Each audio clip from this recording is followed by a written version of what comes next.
Баршаңызға сәлем, менің каналыма қош келдіңіздер.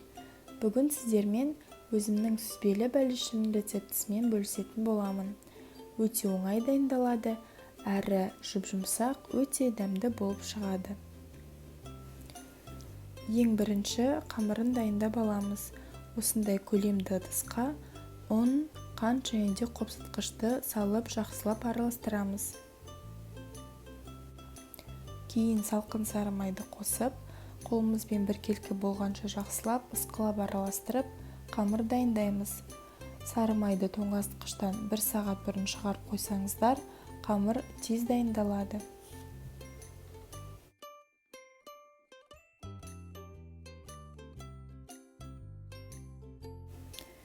Кейін сол қамырды 2 бөлікке бөлеміз. 3-тен 2 бөлігі бәліштің астыңғы бөлігіне, 3-тен 1-і үстін әсемдеу үшін керек болады. Салмасына керек ингредиенттер: сүзбе, жұмыртқа, қант. Қалауларыңыз бойынша ванильді қант қосуға болады, бірақ ол міндетті емес. Барлығын біркелкі араластырамыз, және де осылай салмасы дайын болады.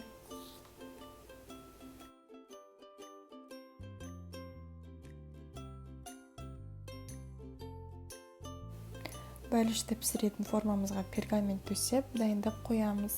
Менде форма диаметрі 22 см. Қамырдың 3-тен 2 бөлігін алып, оқтаумен жазып аламыз. Қалыңдығы шамамен 5-6 мм болады.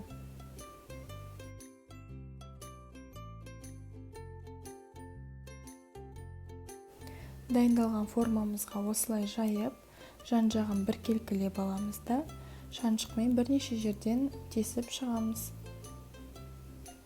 Бірден екінші қамырды да солай оқтаумен жайып аламыз.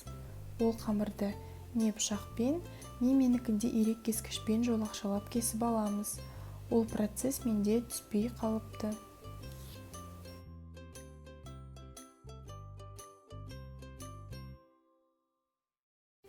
Дайындаған формамызға сүзбелі салмамызды біркелкі салып, үстіне қалауларыңыз бойынша жидектер қосуға болады. Менде бүгін қара тау күлі.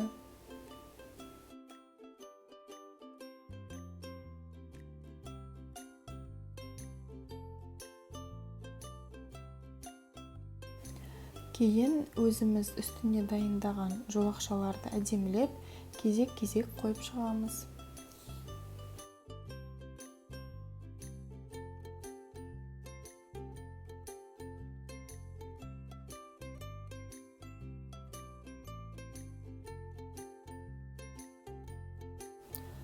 Бір сарыуызға кішкене сүт қосып, бәліштің үстіндегі жолақшаларға жағып шығамыз.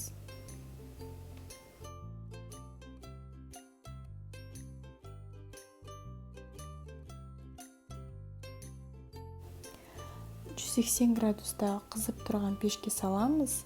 Осылай қызарғанша пісіреміз. Әр пеш әртүрлі болғандықтан пісу уақыты да әртүрлі. Шамамен 40-50 минут. Мен асығыс болғандықтан бәлішті ыстық күйінде турап қойдым. Негізі суыған кемінде 2 сағаттай күту қажет. Сол кезде ол формасын жақсы ұстап, дұрыс туралады. Бәліштің ортасындағы сүзбелі салмасы өте мол, қамыры жұмсақ болады, дәмі де өте керемет дәмді болып шығады.